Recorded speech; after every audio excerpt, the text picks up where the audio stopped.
तृतीय स्कंद सप्तदश अध्याय। हिरण्यकशिपु और हिरण्याक्ष का जन्म तथा हिरण्याक्ष की दिग्विजय।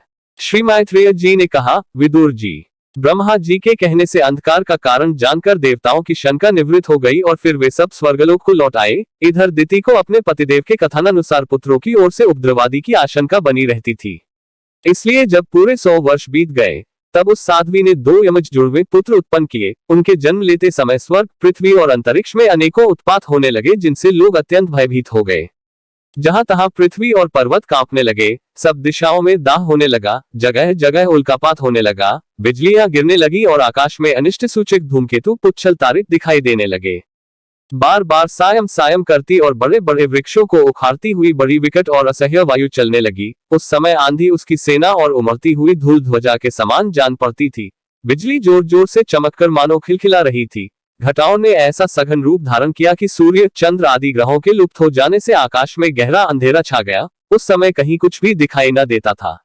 समुद्र ढकी मनुष्य की भांति कोलाहल करने लगा। उसमें ऊंची ऊंची तरंगे उठने लगी और उसके भीतर रहने वाले जीवों में बड़ी हलचल मच गई। नदियों तथा अन्य जलाशयों में भी बड़ी खलबली मच गई और उनके कमल सूख गए।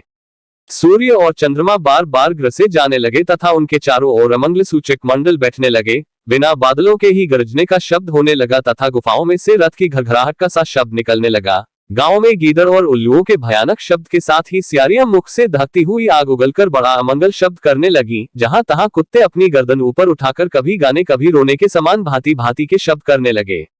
विदुर जी, झुंड के झुंड गधे अपने कठोर खुरों से पृथ्वी खोदते और रेंकने का शब्द करते मतवाले होकर इधर उधर दौड़ने लगे। पक्षी गधों के शब्द से डरकर रोते चिल्लाते और अपने घोंसलों से उड़ने लगे। अपनी खिड़कों में बंधे हुए और वन में चरते हुए गाय, बैल आदि पशु डर के मारे मलमूत्र त्यागने लगे। गोए ऐसी डर गई कि दुहने पर उनके थनों से खून निकलने लगा।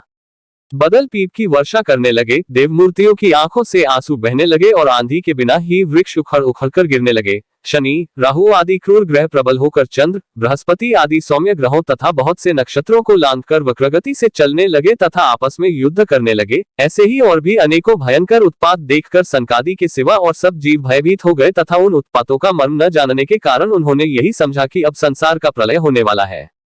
वे दोनों आदिदैत्य जन्म के अनंतर शीघ्र ही अपने फौलाद के समान कठोर शरीरों से बढ़कर महान पर्वतों के सदृश हो गए तथा उनका पूर्व पराक्रम भी प्रकट हो गया। वे इतने ऊंचे थे कि उनके सुवर्ण मुकुटों का अग्रभाग स्वर्ग को स्पर्श करता था और उनके विशाल शरीरों से सारी दिशाएं आच्छादित हो जाती थीं। उनकी भुजाओं में सोने के बाजूबंद चमचमा रहे थे। पृथ्वी पर जो वे एक एक कदम रखते थे उससे भूकंप होने लगता था और जब वे खड़े होते थे तब उनकी जगमगाती हुई चमकीली करधनी से सुशोभित कमर अपने प्रकाश से सूर्य को भी मात करती थी। वे दोनों यमज थे। प्रजापति कश्यप जी ने उनका नामकरण किया। उनमें से जो उनके वीर्य से दिति के गर्भ में पहले स्थापित हुआ था उसका नाम हिरण्यकशिपु रखा और जो दिति के उदर से पहले निकला वह हिरण्याक्ष के नाम से विख्यात हुआ। हिरण्यकशिपु ब्रह्मा जी के वर से मृत्यु के भय से मुक्त हो जाने के कारण बड़ा उद्धत हो गया था। उसने अपनी भुजाओं के बल से लोकपालों के सहित तीनों लोकों को अपने वश में कर लिया। वह अपने छोटे भाई हिरण्याक्ष को बहुत चाहता था और वह भी सदा अपने बड़े भाई का प्रिय कार्य करता रहता था। एक दिन वह हिरण्याक्ष हाथ में गदा लिए युद्ध का अवसर ढूंढता हुआ स्वर्गलोक में जा पहुंचा। उसका वेग बड़ा असह्य था। उसके पैरों में सोने के नूपुरों की झनकार हो रही थी। गले में विषयसूचक माला धारण की हुई थी और कंधे पर विशाल गदा रखी हुई थी। उसके मनोबल, शारीरिक बल तथा ब्रह्मा जी के वर ने उसे मतवाला कर रखा था, इसलिए वह सर्वथा निरंकुश और निर्भय हो रहा था। उसे देखकर देवता लोग डर के मारे वैसे ही जहां तहां छिप गए, जैसे गरुड़ के डर से सांप छिप जाते हैं। जब दैत्यराज हिरण्याक्ष ने देखा कि मेरे तेज के सामने बड़े बड़े गर्वीले इंद्रादि देवता भी छिप गए हैं, तब उन्हें अपने सामने न देखकर वह बार बार भयंकर गर्जना करने लगा। फिर वह महाबली दैत्य वहां से लौटकर जलक्रीड़ा करने के लिए मतवाले हाथी के समान गहरे समुद्र में घुस गया, जिसमें लहरों की बड़ी भयंकर गर्जना हो रही थी। जो ही उसने समुद्र में पैर रखा कि डर के मारे वरुण के सैनिक जलचर जीव हकपका गए और किसी प्रकार की छेड़छाड़ न करने पर भी वे उसकी धाक से ही घबराकर बहुत दूर भाग गए। महाबली हिरण्याक्ष अनेक वर्षों तक समुद्र में ही घूमता और सामने किसी प्रतिपक्षी को न पाकर वह बार बार वायु वेग से उठी हुई उसकी प्रचंड तरंगों पर ही अपनी लोहमयी गदा को आजमाता रहा।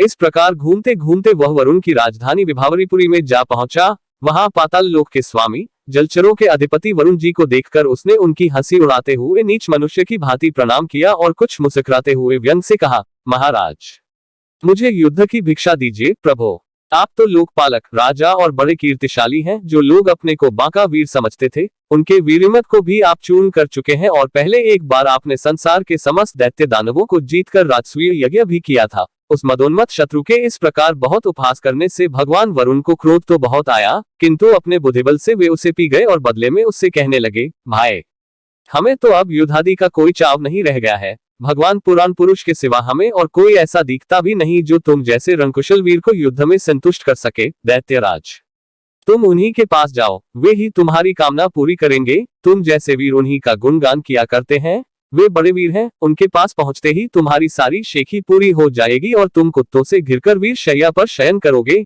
वे तुम जैसे दुष्टों को मारने और सत्पुरुषों पर कृपा करने के लिए अनेक प्रकार के रूप धारण किया करते हैं।